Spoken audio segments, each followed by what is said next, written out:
Bonk.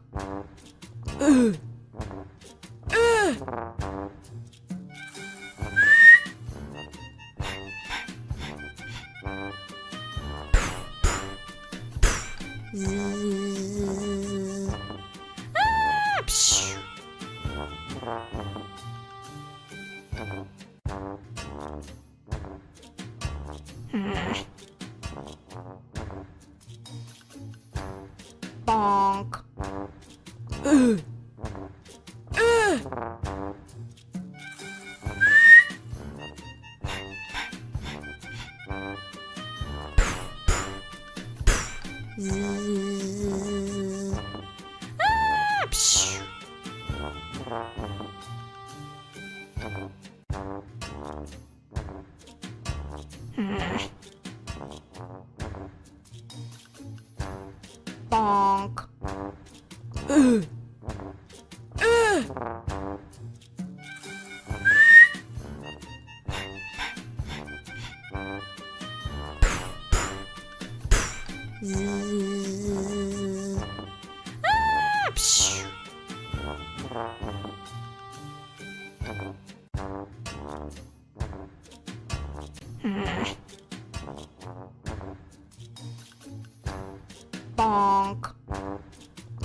Bonk. Bonk.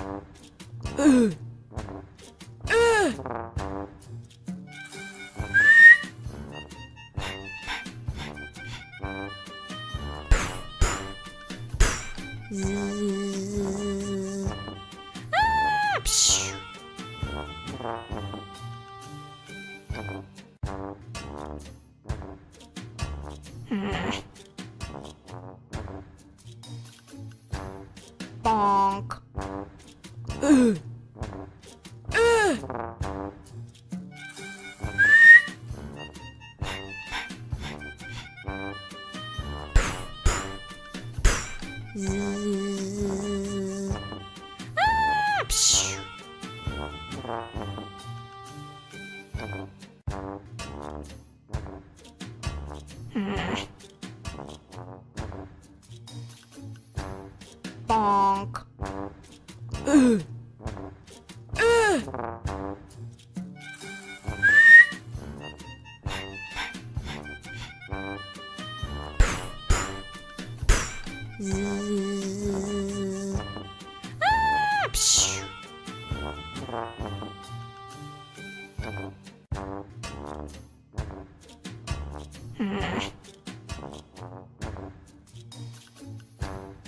Bonk.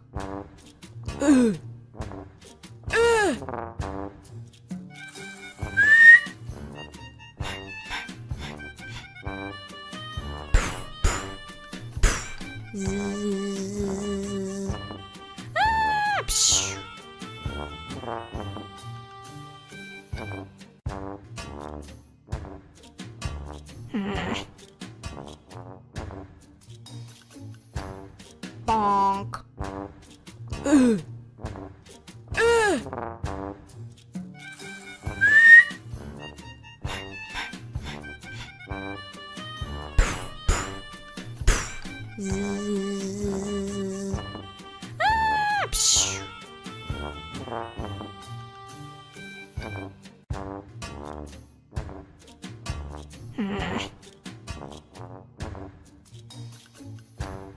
Bonk.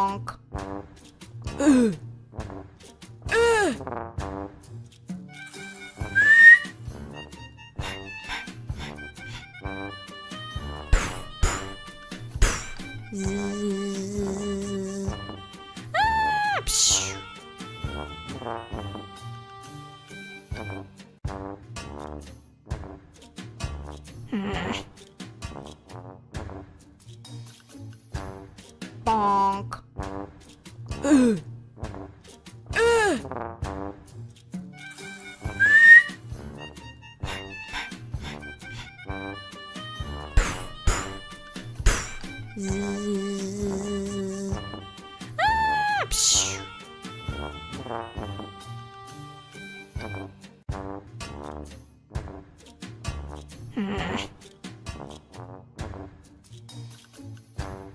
Bonk.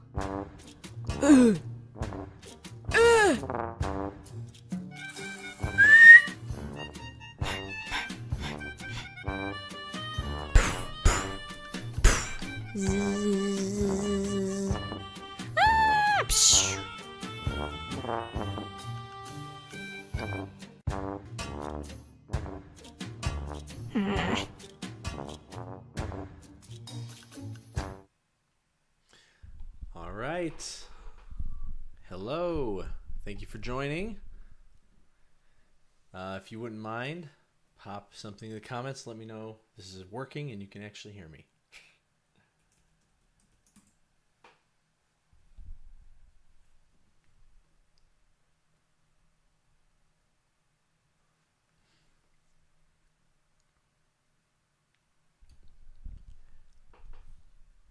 I did a test yesterday and it seemed to work.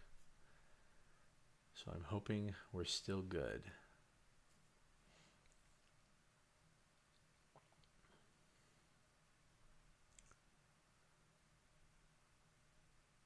All right. Thank you, Richard. Appreciate it. All right. Well, before I dive into what I have up on the screen here, I'm going to show this off. I was going to open up what I've been working on during the Mini Sculptors Retreat, but having ZBrush open, doing the streaming, everything, it was taxing it, going back and forth, so I didn't want to accidentally get a crash. All right, so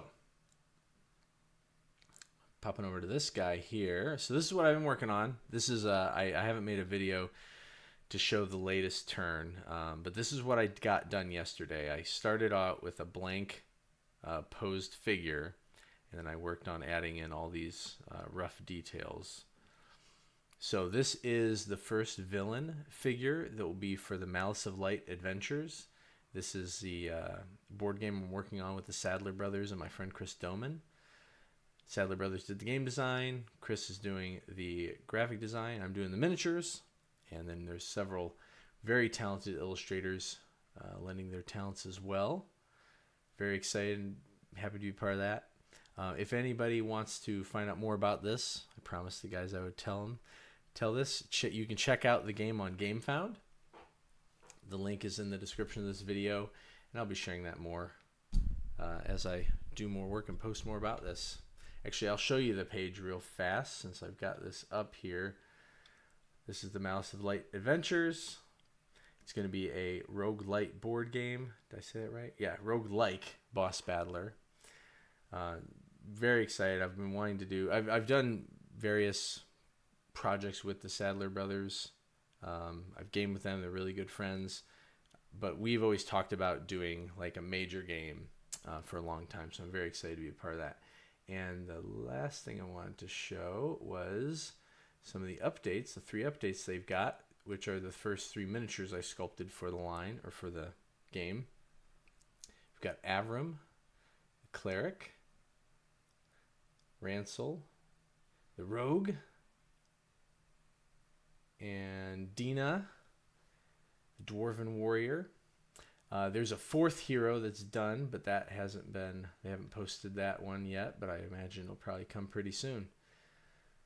So, all right, switch back to this.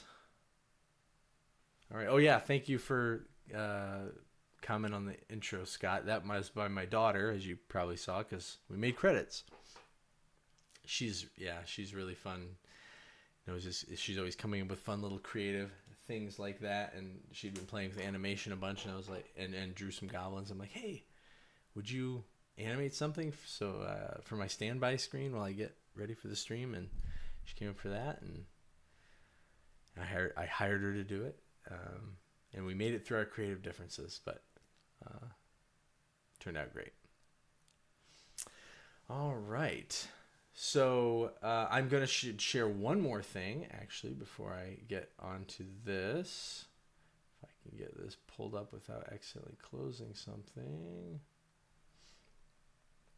So Scott Frenchek, longtime friend and fellow Gen Con Sculptors Hangout person, provided me some pictures of what he's been working on. So this is a figure that Scott sculpted. I'm trying to remember everything you said. This is an officer, and I don't remember if you did tell me specifically what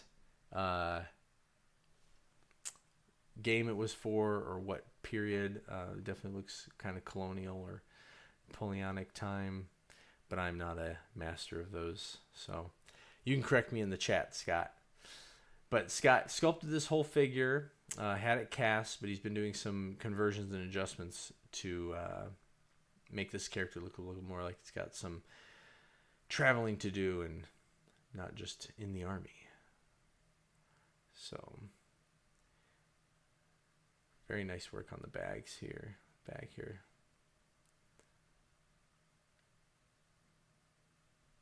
Yeah, and all the other stuff, man.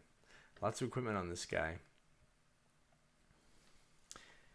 As I've been diving into these sculpts I've been working on, I'm constantly reminded of how much I don't like sculpting equipment, but it's a very necessary part of a figure, obviously.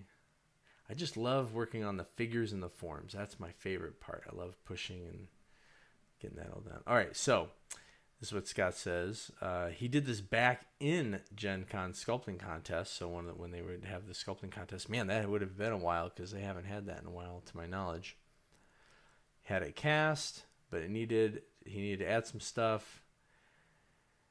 Sadly, it took this month to just add the straps. Oh man.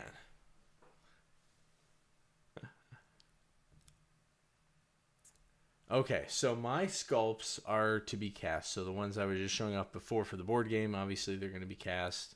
They're going to be plastic. The sculpts for Goblin Menace and my stuff, it's all physical. I don't have any. I sculpt digitally for the most part these days, but I still make physical miniatures for folks and for myself.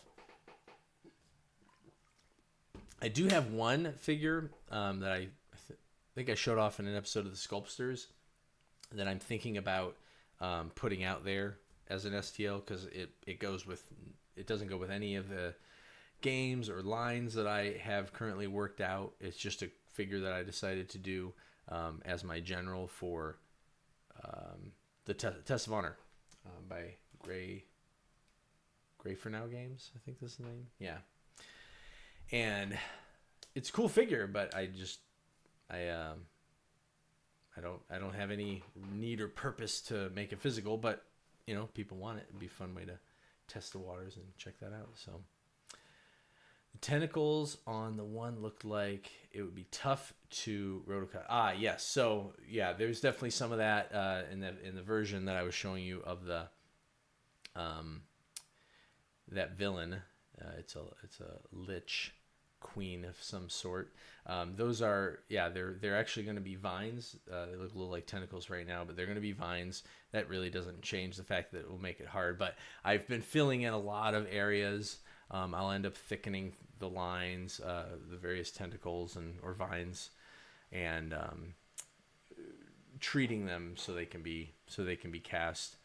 This figure might need to be parted slightly, but that's okay. It'll look awesome when it's done. Do I miss traditionally sculpting? I do. And I actually bought a bunch of polymer clay to get some fresh ones and some that are in color just for a project I wanted to work on. I just haven't had a chance to get to it yet, mainly because of this project with Twin Tail Studios. That's the name of the company that the Sadler brothers made. But yeah, I do intend to do the sculpt some more traditionally, and I'll be posting videos about that. But right now, the main focus is getting this board game stuff done. And for my general pipeline and the pipeline of what they need, digital is the way it's going to be. So no Lich Kings, only Lich Queens. Yep. All right. Has anybody else been doing any sculpting the last couple of days? Anybody doing their own Mini Sculptors Retreat? See if anybody says anything about that in the chat. I'm so terrible about vlogging and recording. Like whenever I make a video, I'm very zeroed in, and I make the video for the thing. And so I've been kind of trying to record various things as a log or as a remembrance, and kind of track and share what I did during the Sculptors Retreat. But I keep forgetting to record stuff, so I'll probably end up doing a big talking head tomorrow and just splice some things together where I can talk about things I did today. But one of the things I did mention was how important, when I do this in the future, I think it really will be to go away. So even though I booked a study room at the library, it got me out of my environment. There was less distractions. I could just focus and sculpt. Still being near my house, having to go pick up my daughter from school because my wife's out of town. Excuse me. It's still been very distracting, and I've been very likely to, go off and not spend as much time sculpting as I'd like. But I am still very pleased with the progress I've made. I did think that maybe I would be able to get finished or close to finish the Lich Queen sculpt, but I ended up having to shift some things around from yesterday. Ended up talking with some fellow sculptors that it didn't work out for yesterday, but it worked out for today. And when I'm talking to people, as you can see now, I get very little sculpting done. But part of this is also connecting with other sculptors, sharing what I'm working on, what we're working on, and visiting and building that camaraderie. So that's what I decided to focus on. Tomorrow should be a big sculpting day because I don't have anything else special planned. Just have to pick up my daughter at one point, and I'll be doing sculpting in the morning and in the afternoon. So, all right, let's see. So Rich says, sadly, no. I hope this live stream will motivate me. Okay, awesome. Just mini insects. Ooh, Kilroy's sculpting mini insects. And Scott, I am guessing you add bulk parts in your digital sculpts like putty. Yeah, let me pull that back up. Excuse me. Let me pull that back up real quick. I can talk about it a little bit. So, yeah. And actually, let me see if I can get the previous. So let's see. This is where I started. Obviously, where I started was actually more like this character right here. This right here in the center. But what I ended up with was posing the figure. I did a sketch. As always, I always push that. It's a very big part of my process. I do the sketches and then figured out the pose. And then I really start to get into the roughing out. And this one, with certain figures, at certain times, I might do a little bit more in the T pose, where I'm building up some of these bulk forms. But I've been getting more and more comfortable and having more and more success with just putting the elements on the character in the pose, because I end up getting the forms where they need to be immediately, rather than getting it on T-pose and then moving everything around. It's another bit to grab, it's another bit to adjust, and then realizing, oh, that's hidden by a cape, or I need to smush it around in a totally different way because the way the arm is stretching or the legs are pivoting.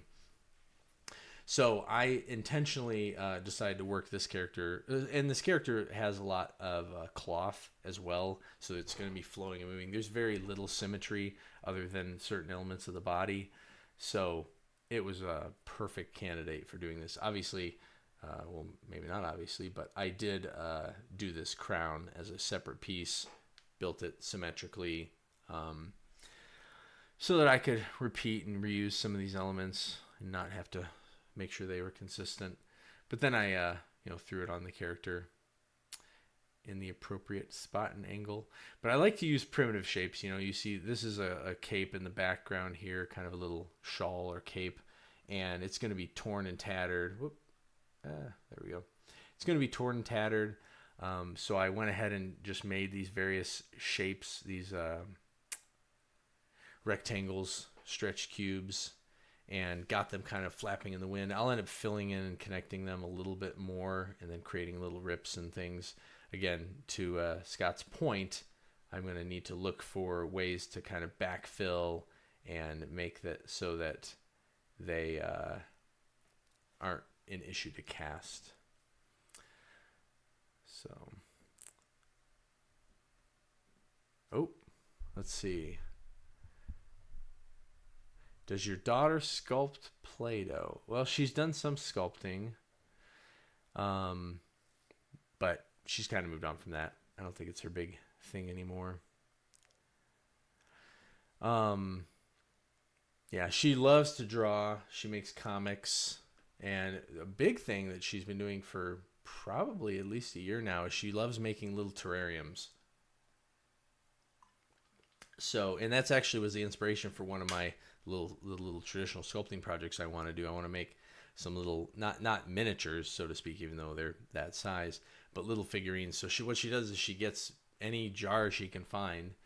We might get a pickle jar, or might find some fancy jar at Hobby Lobby or Michael's, and she has all this terrain and turf and moss and stuff, and puts it in there and creates these little scenes. So, and we got the idea about doing little characters because at a craft place somebody made it was just a stick, like a piece of a twig or a small piece of a branch, and somebody had taken these. They looked like, I swear they were some sort of packing peanut. It felt like little styrofoam, and they had like cut them just so, or adjusted them just so, and then painted them, and they looked like cute little puffy birds. And so she started to put those in some of her until we ran out. And yeah, it's really, really fun stuff. I just love seeing all the creativity she has. All right, let me catch up with this chat real fast. Yep, so that's the bulk. Oh yeah, and Scott also mentioned I saw one foot that was rough. You join them. Yeah, so on these feet, because of how they're, a lot of times with feet, I just do one block form and I sculpt it, and then I'll kind of just pivot it. But for these ones, they're going to be bare feet, so I wanted them to be more organic, and I actually sculpted them in, I think, 2 or 3 parts, just to allow me to be able to manipulate the forms. Okay. So yeah, I'm basically assigning forms and blocks to make a figure. That's right. And that's actually kind of what this exercise is about down here. I'll actually try and do some sculpting here. So first of all, I want to say these figures on the left and right, these are not my sculpts. These are sculpts that I purchased from Arbiter Minis on my mini factory. The guy's name is Tyus, I think you pronounce it, Tyus Jacobson. And I have, if anybody's seen the Sculptors episodes, that's a little video podcast I'm doing with Patrick Keith and Bill Thornhill. These 2 miniatures have made my highlight reel of really cool STL sculpts, and I'm really big fan of Tyus's work. It's very comic booky, stylistic, cartoony, which is something that I like, but he's doing it even better. And so I'm hoping to learn from this. But one of the things that I was noticing about his work especially is, and you can even see it on the face here, is how much he is working with kind of these simple blocky forms. You can see here, you know, if you compare it to my head. So the way I sculpt, I'll start by telling you how I sculpt my heads right now. And this is a way I've been doing it. It's a little bit different. I used to actually put a ball in for the eye, and then I would have basically a nose would be a piece, as you can see. The ears are pieces, and then the head is everything else. And the way I get this head shape is I do start with two pieces normally. I have like a ball here, and then I have a different ball here, and I join them together, stretch and pull, carve in, and then I would usually make the eyes a separate piece too. On these ones, recently I've been trying to just carve the eyes in there because I feel like I can get a little bit more expressive control with that. But what's going on here is I believe Tyus is doing a lot more with sort of what I'm doing with that Lich character, where he's got these bulking up of these simple shapes to create all the forms. So, you know, it looks like he's got the same thing going on with a ball here. Maybe there was a separate shape to create the jaw and everything. But then there's clearly, and this could be done with building up, but there's something about it that looks like, you know, it was a shape dropped in here and then fused. And then because you've got this really defined thing here. The nose especially, you know, I can see blocking this out with different shapes, and then maybe doing a little touch up. I mean, clearly those are individual shapes there. And then the hair, same thing. It's got these really cool, like he's not doing every single line of hair, just getting the nice big shapes. And I've got this miniature. I'm going to go grab it real quick.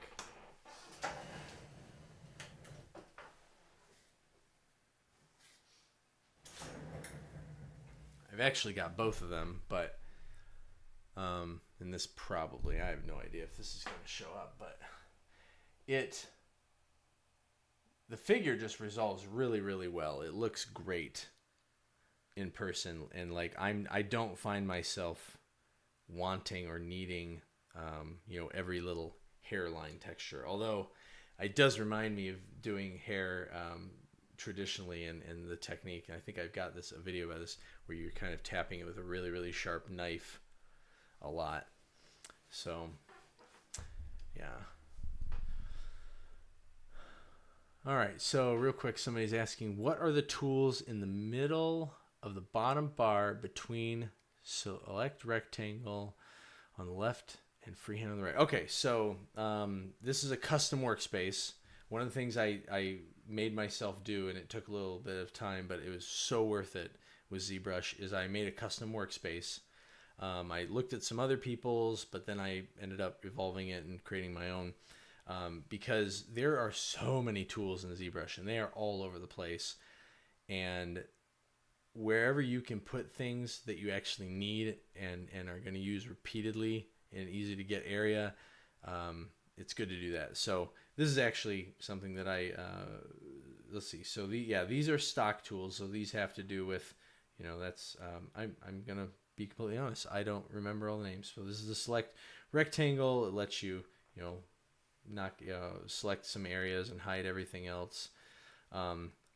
We've got my clip, slice, and then a trim, curve brushes that this will like compact. It just makes everything slam down to where I drew that line. So it's a good way to chop stuff, but it doesn't really chop it. It just compresses all the topology. The trim one will actually slice it, so I can turn on the lines here, the polygons, and I'll undo that, and you can see it's all one group. This creates a slice and basically makes them two different groups, so I can now pick just that spot or the other one. And these are for my masking tools. I can just change them. Oops, I hit the wrong thing. I have no idea what I just did. There we go. But these are various sculpting tools. And you know what? I probably need to reevaluate these. These are set up this way because of the guy who his name is Shane Olson from the 3D Character Workshop, although I think he just changed the name of his company to something else. I don't recall it, but fantastic guy, really talented sculptor, has a really good sculpting course. But these are just some random things tools that he made that I like. But the reason I need to reevaluate this is I either need to try them out and see if I need or like them, or I just need to get rid of them, because this is basically the only one I ever use, which is a little, what is this called? It's a fill tool. So it just does a subtle, and it's going to seem very powerful here because these are very low res. Here, I'll do it on the head instead. Oh, sorry, this is all actually one thing. So, but it starts to fill in areas, so it kind of flattens and it fills in deep creases, and it's a good way. So if I did like, if I made a little slash there and I'm like, oh, no, I don't like that, I want to bring it back out, you can just hit this fill and it starts to kind of even it all out. That's basically the only one I use there. Most of my tools, and even with these, there's probably, and again, I built some muscle memory with these, but to be honest, there's probably 4 that I use constantly, 4 or 5, and the rest are every now and then. So I should probably put the ones I use all the time right in a line, but I end up bouncing around a couple places just because I've been doing it for so long. I don't want to retrain my muscle memory, but it is good to do that from time to time. With digital especially, because it is worth it if you can find a way in a workflow that makes you faster, or just not moving your arm around as much. It's much more enjoyable experience. All right, let's see. Yeah, the eyebrows and hair, big slabs of putty. Yep. And so that's kind of what I'm getting at, and what I like. And I'm doing that to a degree myself. I just feel like Tyus is doing it even better, even more. I mean, look, I love the hair on this character right here, because they're just these big, long strands with these nice planes put into them. You know, he does such a good job making the eyes extra big and over exaggerated, but that really makes them stand out. And then the other thing I want to explore here is the hands. This is actually what originally, I love the whole figures and the faces are great and everything, but when I saw this guy's hands, I'm like, oh my gosh, these are fantastic. They're just so mighty and meaty, and the fingers just have so much power. And again, when they're printed, when they're at miniature scale, they just stand out, even though, you know, they're so small.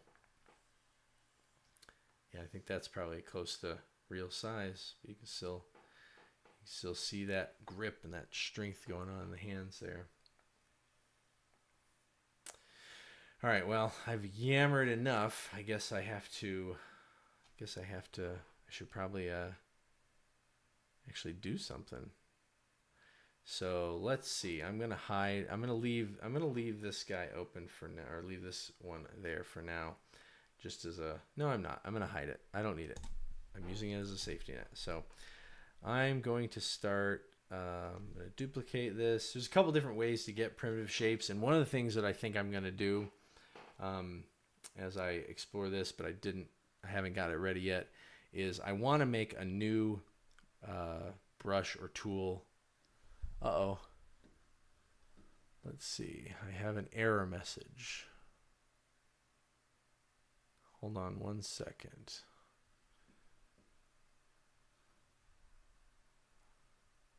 Just want to make sure we didn't lose the stream.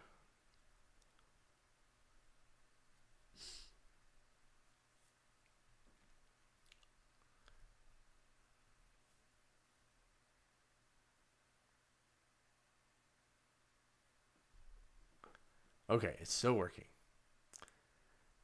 YouTube is not receiving enough video to maintain smooth streaming. All right, well, this might be a learning experience where I will have to play with my settings, but we'll just keep going. Okay. Anyways, so the way I'm going to do it is just the way that I typically import things. You can do, oops, sorry, my computer decided to autosave, which is a good feature.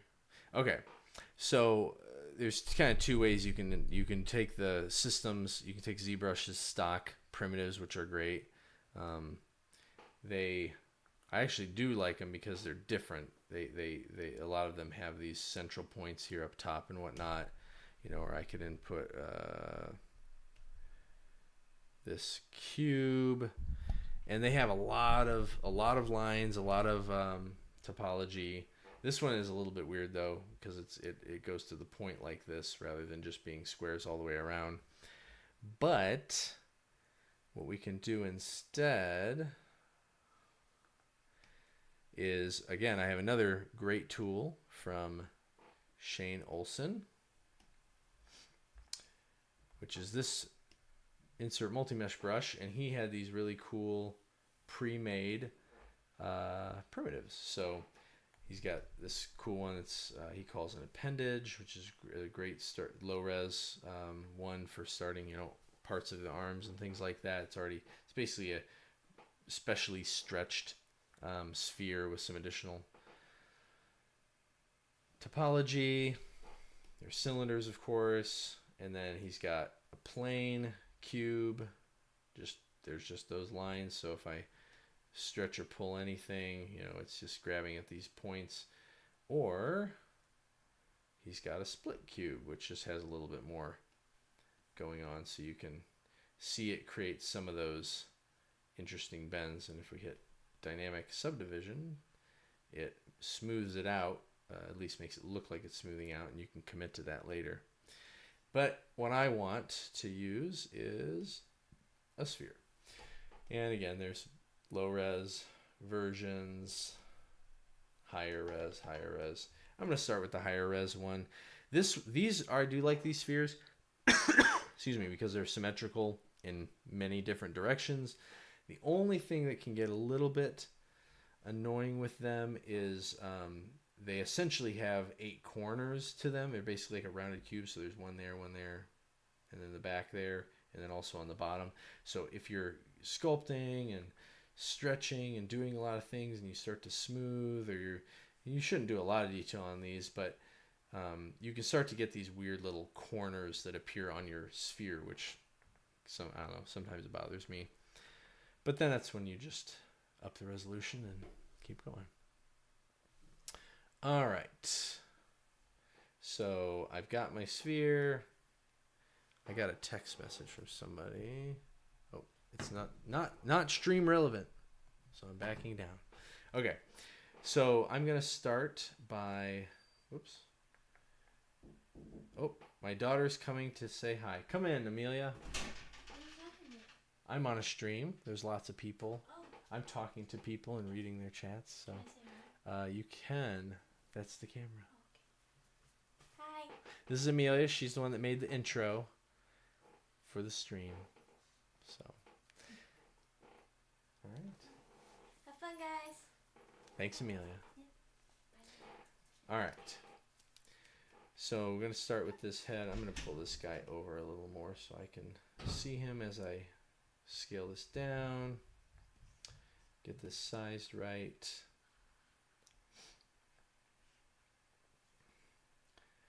There's a couple, and I'm going to go ahead and turn symmetry on. I'll let her know you said hi. All right, so there's a couple things you can do here. What I used to do when I was doing heads is I used to just have a ball, and I would do this, and this does work, and you can do this, but I found it was much faster to actually make another shape, and actually I think it's going to align with the process that I feel like I'm seeing here a lot better. So you actually make a separate shape. And we can actually, I'm hitting the wrong thing. There we go. There we go. And we can actually go ahead and just slam that down. And actually, can maybe even, we'll do it at an angle. Do that. It just starts to create some immediate planes that. We'll do some planes on this one. There we go. So that's looking a little bit more like a head right away. The only thing I don't like is need to get a jaw going. So let's use the move tool and pull this back, maybe smooth it some. It's funny. I'll be honest. As I'm doing this, it feels like I'm doing it for the first time because, and in some ways it is. Not that it is my first time, but it's very easy with digital to fall into the trap of using the same models and stuff all the time. So, for instance, you saw the head of that character that I made. I've made several heads, but I've been able to use that one or the female head that I've used on a lot of different figures. And it's not the same head, but I use it as a base. And so I'm not, recreating this every single time. So I like to use this H-polish tool to kind of help create planes. And then my favorite tool in the world, the orb crack brush. This starts to give us a little bit of where the eyes are.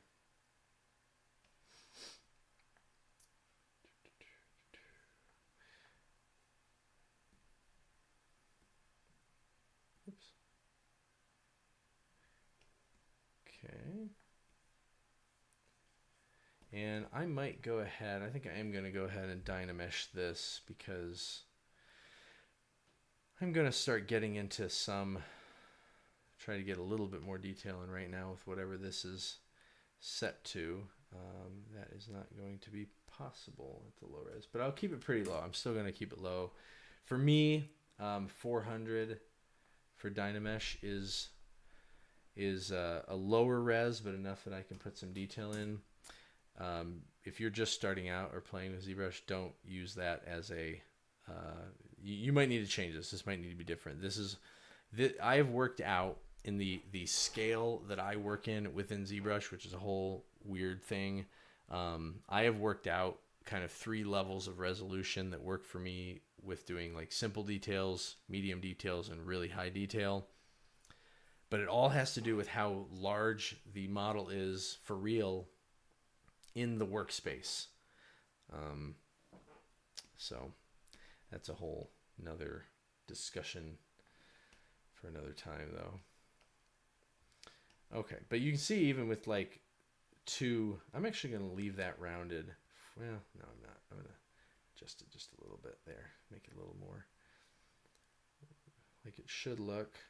But okay, so let's do this. This is what I'm going to try and do. I'm going to instead of trying to sculpt every bit here, I'm going to do more.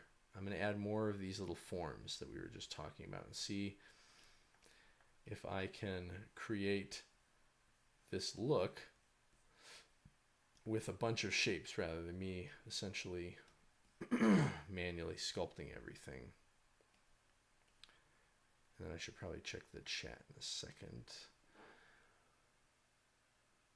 Scott says, my first sculpt digitally totally got away from me in pixels voxels.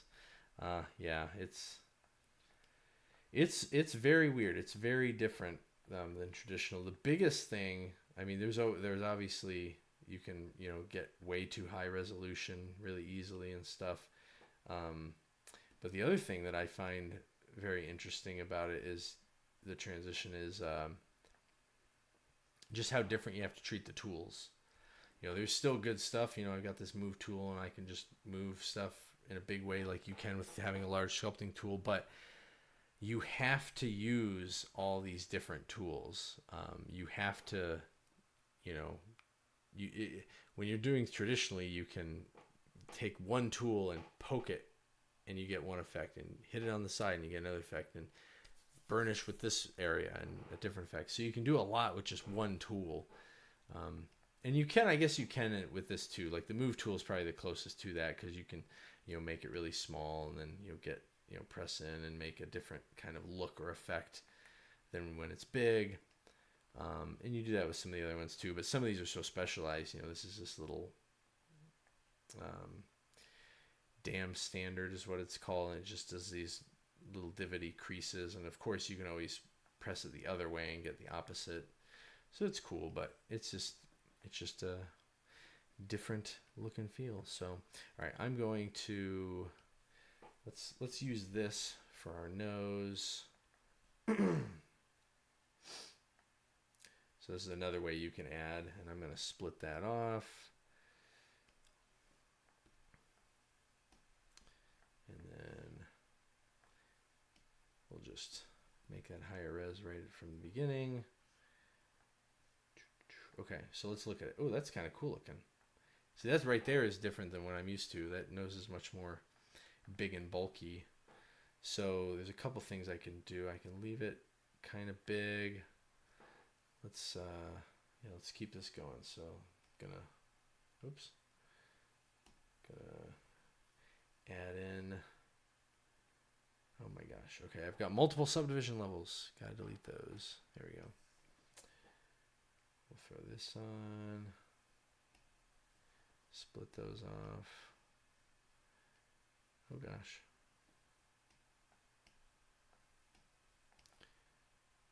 And push those in. Use our move tool. Our everything tool. Yeah, this is another thing that's a little tricky. Actually, I'm gonna go ahead and Dynamesh it. There we go. Dynamesh is nice. So wow, that's pretty low res though. But I'll leave it for now. Dynamesh is nice. Oh, I don't know what I just hit. There we go. Because it is essentially digital clay. Is that really 400? That seems lower than that. We'll find out.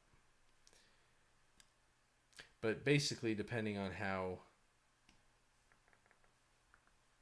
what the resolution is, kind of that plays a big part in how your tools work with it. It's harder to get crisp stuff, but you can, push it around in large ways much quicker and easier.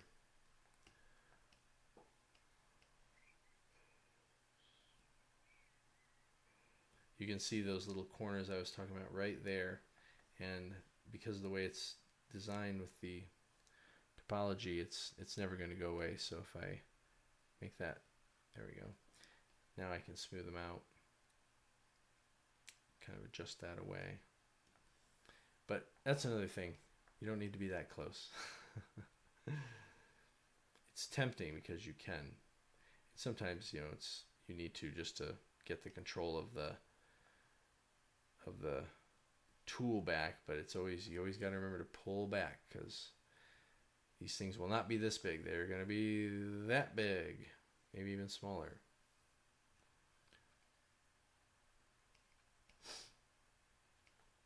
Man, this is very hard for me to not to want to just keep making new shapes, but I have to keep reminding myself this is about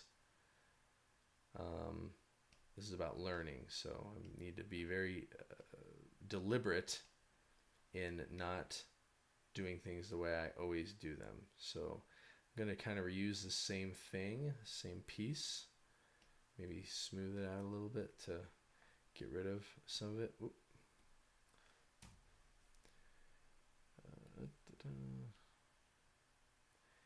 And see if we can adjust that. There we go. That's a nice shape to kind of make more of a interesting bridge going on there. Might need to res all these up actually. This is a little harder to do with the low res actually. All right, so that's kind of interesting. I'm not quite getting what he's got going on though. Maybe that's okay.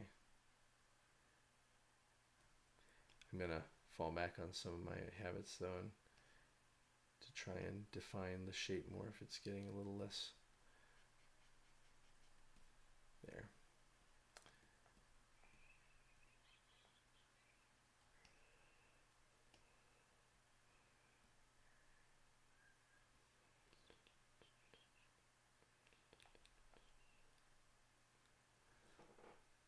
All right.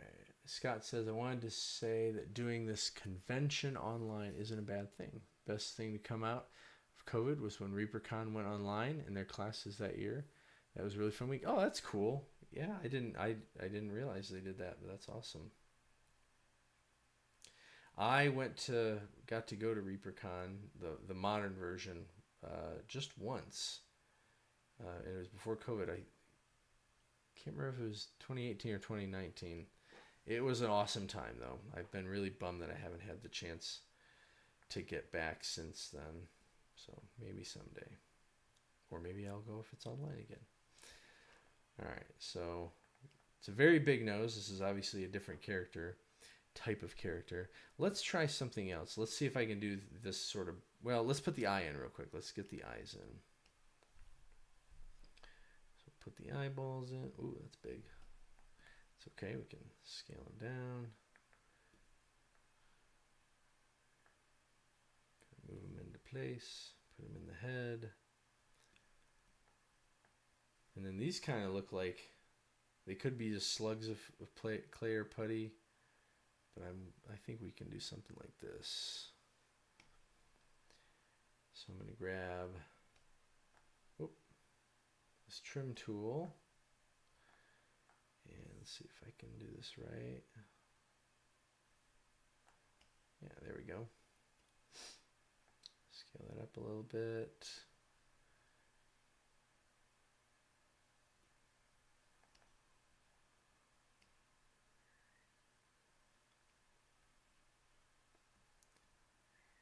Huh, this is interesting. Yeah, I usually don't do lids, or if I do, I just kind of sculpt them around on the head some.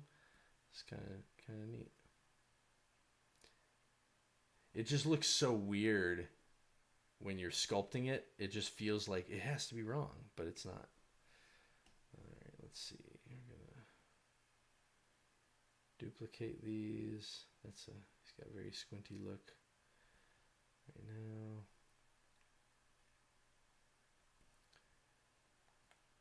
Okay, not bad.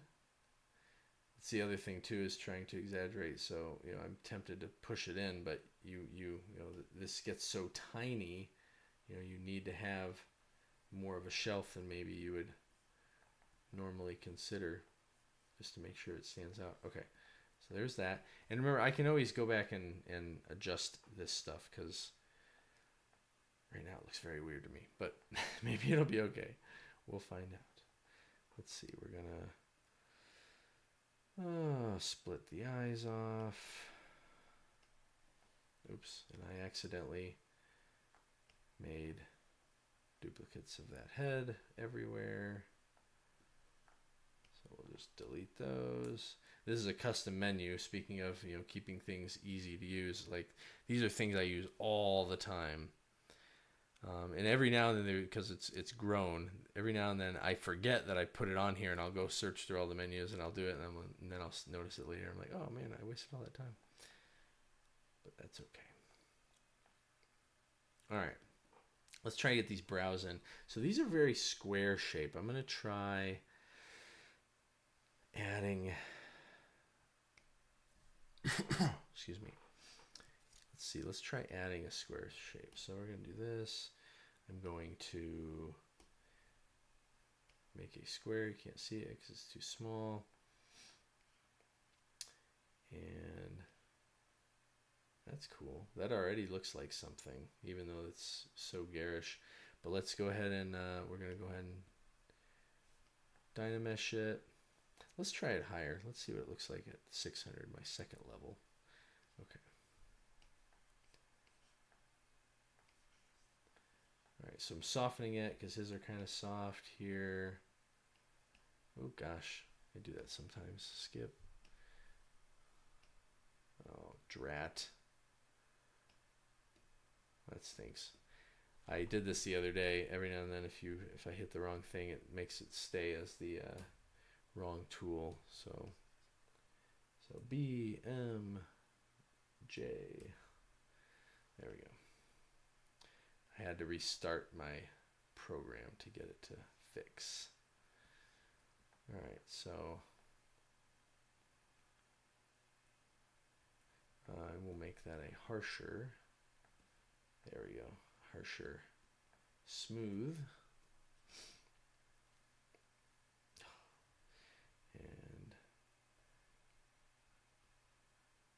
And yeah, all right, there we go. I was kind of feeling like it was staying too squarish.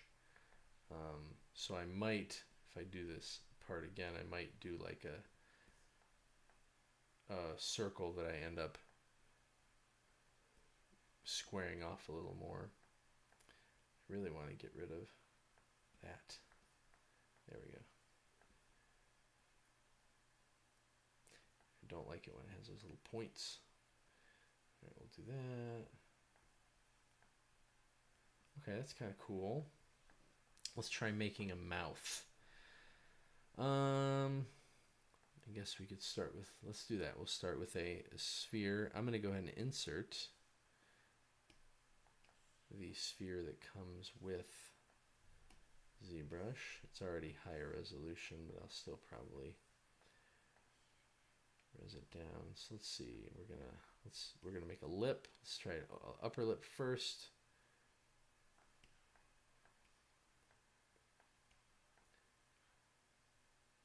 This is kind of weird. Definitely gonna have to push that around. Oh, darn it. Here, let's, I'm just gonna change that to the move tool. So that was just a different move tool that I use sometimes. It kind of shifts everything around altogether. Oh, I need that to be symmetrical.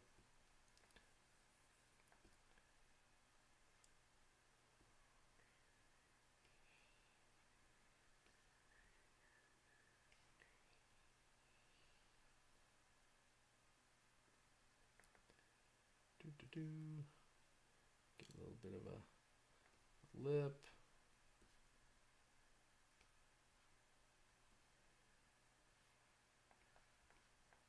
Trying not to care that I think this looks really weird. So over exaggerated, and also not as thought through as I normally am with stuff. I'm using that fill tool there to help fix a little bit of a too far of a divot, and then I'll use the pinch tool to help tighten that up a little more. And that's not bad. Let's see. Let's duplicate that. See if we can reuse anything. Ah, there we go. We'll just turn that. You know what? I'm not gonna do that. I'm just gonna soften it up. Kind of move it into place. I guess the mouth lips doesn't really twist that way, so we'll have to, there we go. Have to even it out a little bit.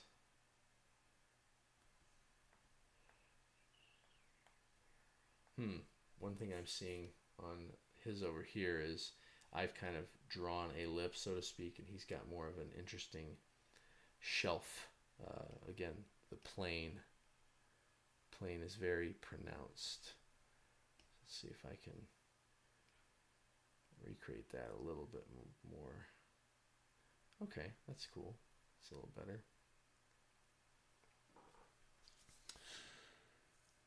My chunks are overlapping inside. I'm guessing you will later do a Boolean merge to remove the data inside. Absolutely, yep. So I can show that here in just a second.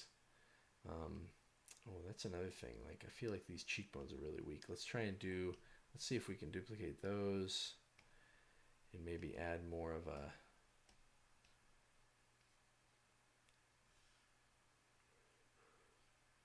oop, I don't like that angle. That's where it's all terrible. Oh, and I apparently have some of these sticking together in the back. Okay, that's why they got merged together.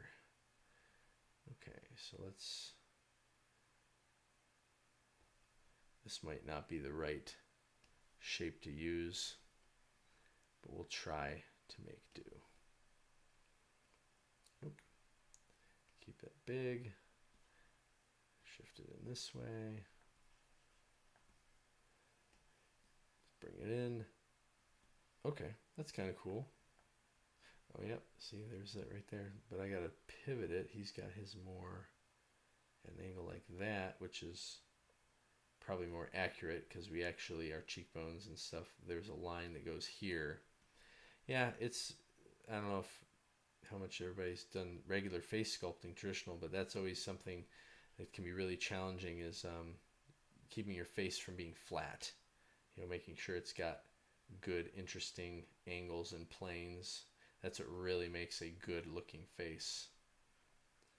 And I might have to add, do some adjustments on this jaw and stuff to get the cheekbones to stand out a little better. All right, let's see if we can do something with the jaw, or the chin, I should say. Okay, bring that forward. Let's just go really exaggerated. I might go this way so I can have more of that pronounced. Oh, I hit the wrong thing. More of the pronounced angle I was talking about earlier.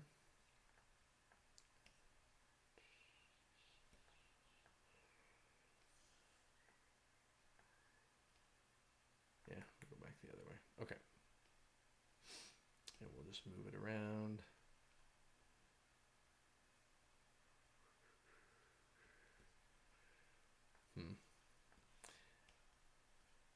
Oh, I actually like that. Look at that shape back there. Let's see. Well, maybe we'll do that. Okay. Yeah, that's better.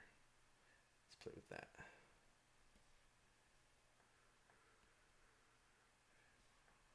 Oh, that's cool. I like that. But gotta put it into place a little bit better.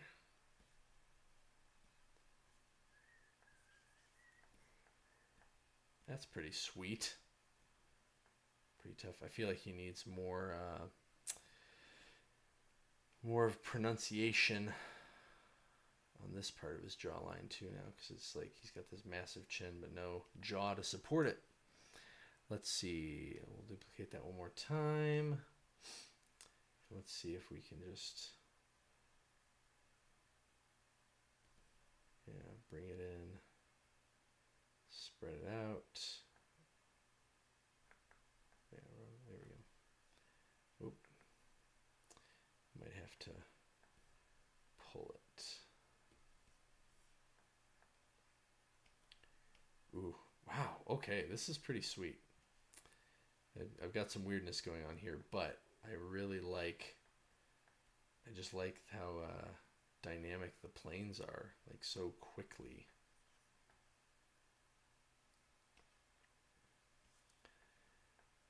That's also one of the things that can be tough in ZBrush. You know, if this was traditional, I could just tap this and it would bend down the way I want it.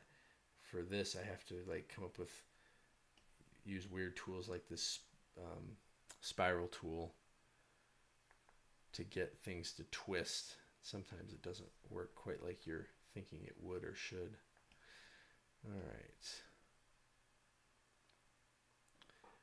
All right, so I'll just do a little bit more touch up on this. And let's fill this in a little bit because it's getting a little thin. Sometimes when the parts get thin, they get harder to manipulate, because you end up having stuff happen on the back side. At least that's how it works in ZBrush. All right, so got that. Do a little bit of flattening. This is another cool tool. It's sort of like Move, the snake hook. The thing it's really designed for and will do is it will just like kind of keep stretching and pulling. This Move tool won't do that, at least not to the same degree. It kind of, this feels more like bubble gum, right? You know, it's gonna keep pulling everything. This is like, you can, I don't know, keep drawing out. But you see, if there's not a resolution, it won't work. There's some things you can do. But one thing that's neat about it is if you need to be a little bit more, see, I just did that pull. I don't want to undo it because I like it. But with the Move tool, it tends to like grab everything a lot more. So that's a nice tool to use if you want to kind of pinpoint movement rather than potentially adjust the whole element. Okay. This is looking kind of cool. I definitely like that nose. Again, it's very big. It could work for this character, whoever this character is. It's not quite what's going on there, but I guess what I'm saying is I do like all the character even in that I have going on. I'm going to add some planes into that. Okay. That's pretty cool. Let's move it back.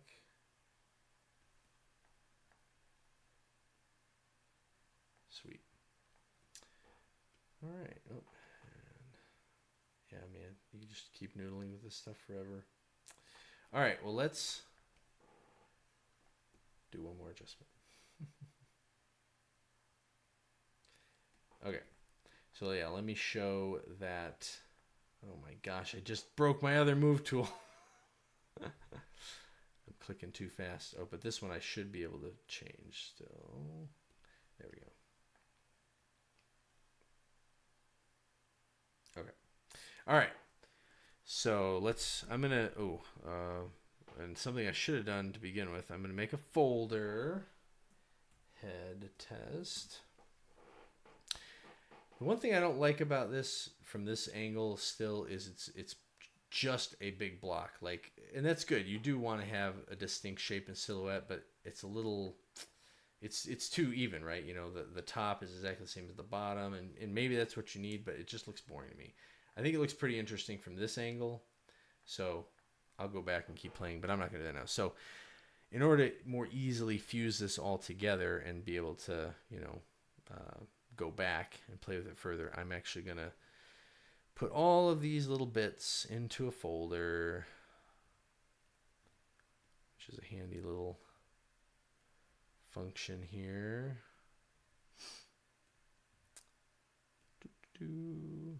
Okay, that's all of them. That's a lot of pieces. It builds up fast. And I absolutely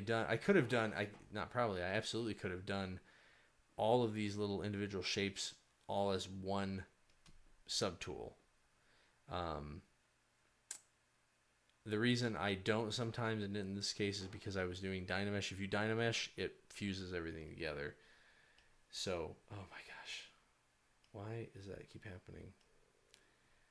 Okay. It's because I'm already on it. That's why it keeps happening.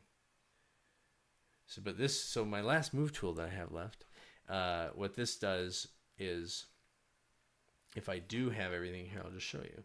So if I go ahead and merge my folder, I'm not going to do a boolean. That's what you were talking about, Scott, which is a great tool. It automatically hides everything in the folder and just has this. This, if I use the regular move tool, which I'll show you, BMJ, it will grab everything. So even though these are separate, distinct shapes, you know, we can see that because I can isolate them like that, it will grab everything together. But this one specifically will just try and grab the one that you're nearest to. So if you want to manipulate, you know, just that brow piece, you can do that. Or both of them if you have it in symmetry. So that's cool. But yeah, so I could have, from the folder, just done boolean with dynamic subdiv, or boolean folder, which merges everything together.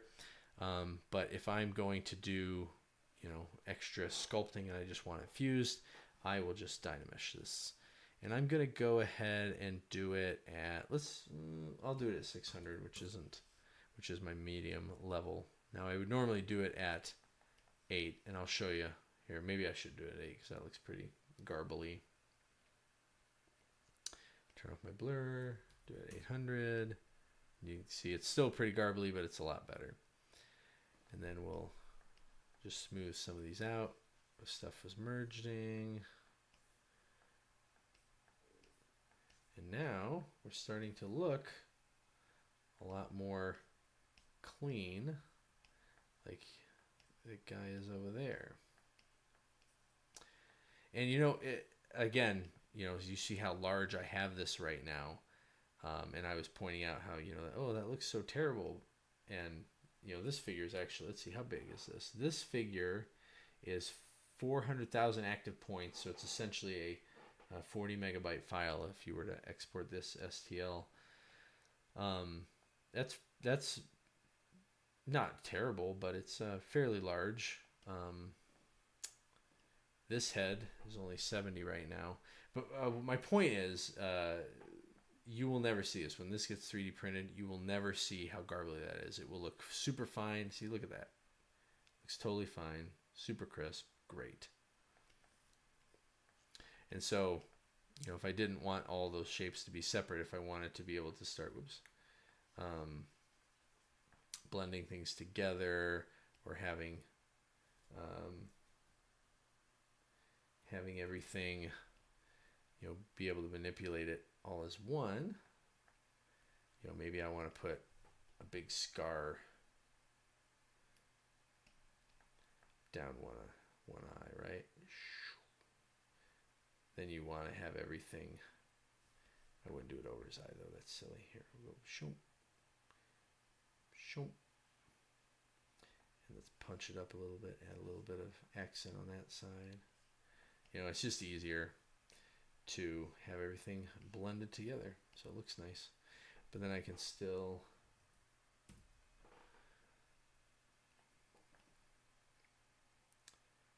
play with this, but you can see it's stretching the eyeball now, which is maybe okay, right? Because if you're raising your eyebrow, it's gonna open your eye up a little more too. So we'll give him maybe more of a grimace.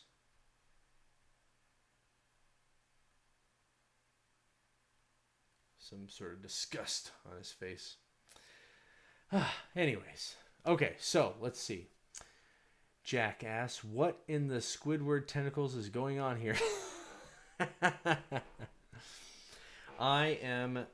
This is my part of the Mini Sculptors Retreat where I am studying how another artist, or trying to dissect how another artist may be sculpting stuff to increase my own abilities and you know, get the figures that I want to get. Oops. So this, with the orb crack brush, this is my favorite brush. I'll play. I didn't used to. The default intensity for this brush is 17, but I've gotten much more comfortable with changing the intensity of your brush. I've actually even thought about making duplicates of this brush with certain intensities, because I've got certain ones that I go towards, but I don't know if it's actually going to save time. Plus, I don't want to get stuck in a rut. But, you know, so here's the base level. You can see, okay, I had to go through a couple passes to make it. There's one slash. It's very minimal. Or if I press really hard, I can kind of get it to go a little bit more, which is good. You might want a subtle cut, but what I started to realize, especially with digital miniatures, is you really need to emphasize stuff. And so I'll turn up the crease, and right there I can just start sculpting on an ear or whatever other elements. I should turn on symmetry. Boom. All right, so this is ZBrush. I'm using ZBrush right now. I play on my PC. This is actually an older version. I have the final perpetual version of ZBrush. So if you have a perpetual, that's great. That means you paid once and you don't have to pay any more. They do have subscription service now since they got bought out by Maxon. It's a little pricey, but it is worth it, you know, if you're really doing it. It's a great program, but there's other great ones too, like Blender, that's totally free. And if you have an iPad, if you have an iPad and you want to try ZBrush, I would highly recommend doing it through there, because it's essentially the same program, functions pretty much the same, and it's very, very cheap. So, and you can actually use it for free. There's just some limitations, so you can even kind of see if it's something you like. But Does anybody have any questions or anything they want to ask about? What time is it? Because I'm going to need to widen down here pretty soon. All right, so Jack mainly runs Arc Linux. Is ZBrush Windows only? ZBrush is definitely Windows and Mac. I do not remember if it's on Linux or not. Blender maybe, but I don't know that either, to be honest. Oops, I need to turn on. Oh no, I was going to do symmetry. I was going to make an ear. So obviously the way this guy does it is it's clearly a shape. Oops, but I could do it. I could actually sculpt it on there. Sculpt it like that, or I could build it up with this. It's probably not far enough back. All right, let's do it the right way. We're going to insert. Let's duplicate this and put in a little sphere if I can click the right thing. Oh, that's what's going on. It threw my sphere down there. Okay.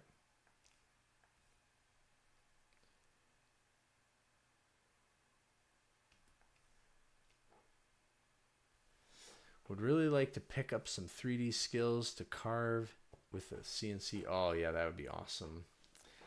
That's been one of the coolest things. I mean, it's very neat to sculpt miniatures, but the first 3D printer I got was an FDM printer, and you know, I got it for terrain and stuff like that. But those printers, you can just make so many useful things. You know, there's so many useful things that people have made, and then you know, I've made some simple objects and stuff too. It's just very, very nice. Resin printers are cool, but it definitely feels like a toy, which is cool too. All right, so just gonna try and rough this into shape. What's his ear look like? Okay, he's kind of going like that. He's got a nice big lobe down there, but it's kind of really pulled in. Make this a little. Nope, you got it. Don't make it too small, right? Because it's going to be a miniature, and you got to be able to see it. I'm gonna have to use this head on some guy. I'm sure I could do a little bit of cleanup and stuff, but yeah, this is fun. I really like. He's got a lot of character. This jaw, this chin reminds me of the overemphasized chin that Tim Curry had on as the devil in Legend, which I recently found and acquired at Half Price Books. And I've been trying to get my daughter to watch it with me because it's such a cool movie, early Tom Cruise. But I made the mistake of telling her that unicorns get murdered, so she refuses to watch it. I think she would really like it otherwise.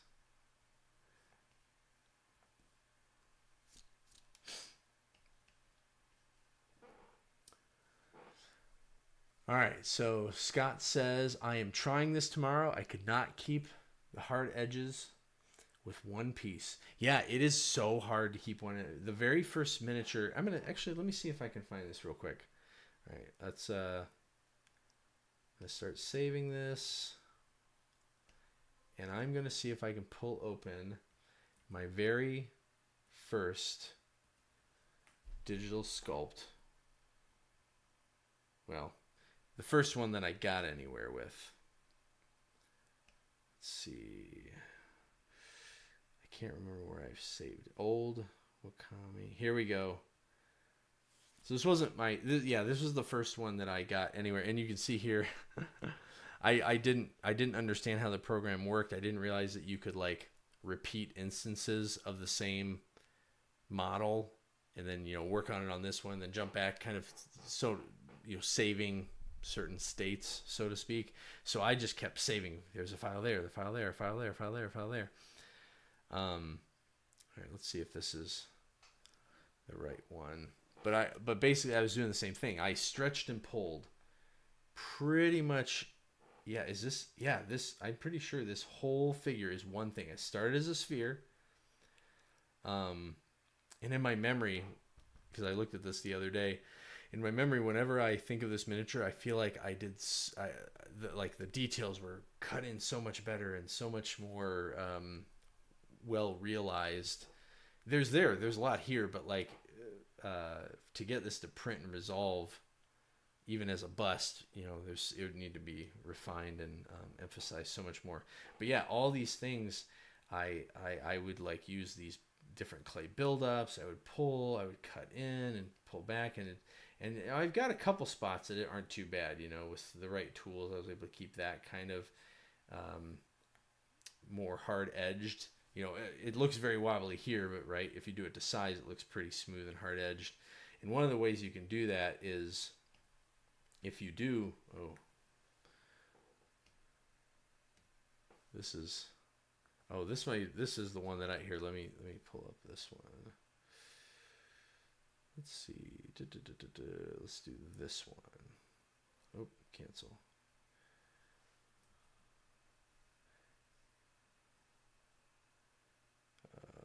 This one. This was the low res version that I processed to be able to test print it. Okay, here we go. So, oh yeah, okay, sorry. So I guess I did clean it up significantly more than that one you just saw and I believe this is when I started to figure out, oh, I guess I didn't. Yeah, here we go. So, you know, this is the final piece that I test printed, and I made this base piece here, and there's just his body. So I did start to break up certain shapes. You know, there's that piece. But you saw in that last version, I was doing it all by hand because I didn't know how to extract. And even this, it looks pretty wobbly, but once it's would be printed out, you wouldn't notice that as much. It's just because it's so stinking huge. But yeah, I spent so much time just carving and smoothing and refining, and you know, just it's very, very hard. And these would have been so much easier to do rather than just pull out and flatten out. If I just like threw a cylinder down, you know, got it into the right form and then fused it and then started to refine it. So let's see. The Andrian says, any Nomad Sculpt users just bought the Windows version of it. Oh, I heard that it came out for Windows. I did use Nomad. That's what I was playing with when I was exploring the idea of digitally sculpting on the iPad. And I did some things in it. It's an awesome program. I just didn't get very far, and I found myself usually, you know, coming to sit at my desk to sculpt. And yeah, ZBrush for iPad was a very easy transition. It actually feels like Procreate, at least the way they approach it. There's actually stuff on the iPad that feels easier than on the desktop, but it still has for the most part, all the same functionality. So that was really easy to jump into for me. Nomad was a little more challenging just because it might be simpler than ZBrush, but it's still pretty complicated, and some of the ways it functions are they're just different than ZBrush.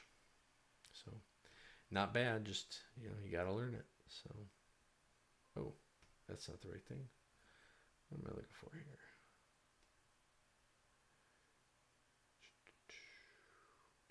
So yeah. All right, well, I think I'm going to wrap it up.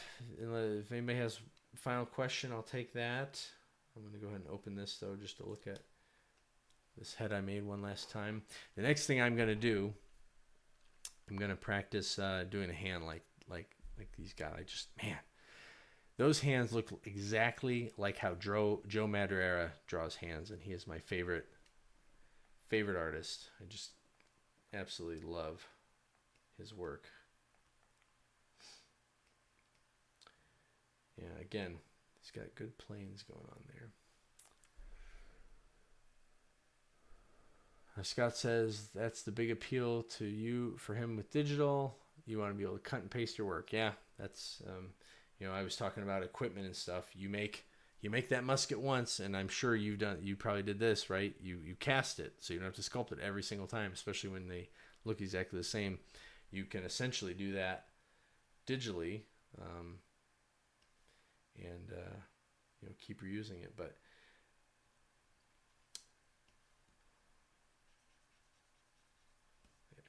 this is, yeah, the other thing about what I'm seeing here is just trying to have interesting planes with whatever